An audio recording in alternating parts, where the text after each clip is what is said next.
Hi, so for this week, I'm using Future Terrains for my color story inspiration. I did get it from WGSN for fall, winter 2024-2025. So these are the colors that I'm using. I made my folder right here, and I'm not really using much colors. The background color, and I did name my colors. This one is called Plum. This one is Charcoal. I call this one Bleak. This one's Ocean, Brick.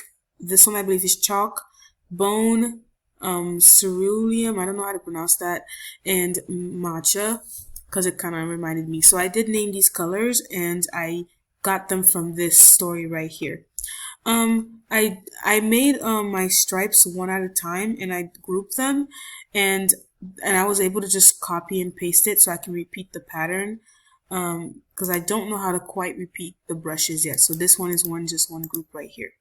Once I did that, I went and selected my groups all together. I have 5 groups here because I grouped all these together, and I added some brightness because I didn't like the way these colors came out. So I did brighten it up a little bit, and I added some vibrance. So now this is the final pattern. It kind of strayed away from the original color story, but I kind of liked it like that better, and I figured I could just turn off the vibrance and the brightness to it. I'm gonna show you the different colors, overlays and stuff that I use. So this one, for that one over here, the red one, I use Color Burn, and for this one right here, the glow one, it's actually 2 brushes on top of each other. I am using Vivid Light, and that's it. No opacity. It just the Vivid Light. And for this one, I use a 78% opacity, and I darkened it. So I used the darken tool. So I think that's about 3 so far.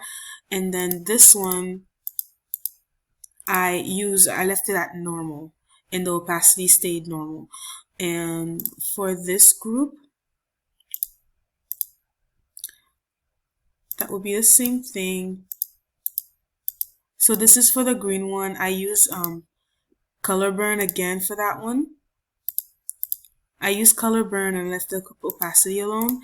And for this one, I believe, this one I use Dissolved. So that's all 6 of the blending. I'm not sure if that's 5 or 6, but I think it's 6. That's all 6 of the blending, and I left the opacity alone, like I said. And this is a lot. If I opened every single folder, it's a lot of work. But I did have a trick that I use. I only drew these lines once because I didn't want to have them look sloppy. So I used it once, and I pressed Alt, and then I dragged it over, and it automatically created a new layer for me here. And since I'm within the group, it created it in there. But that is how I did that. I did that for all of them, and that is how I was able to do that. And I can also duplicate an artboard like that too. So that's what I did to get this pattern right here. So that's it for this week. This is my pattern, and then this is it with the brightness and the vibrance together added to it.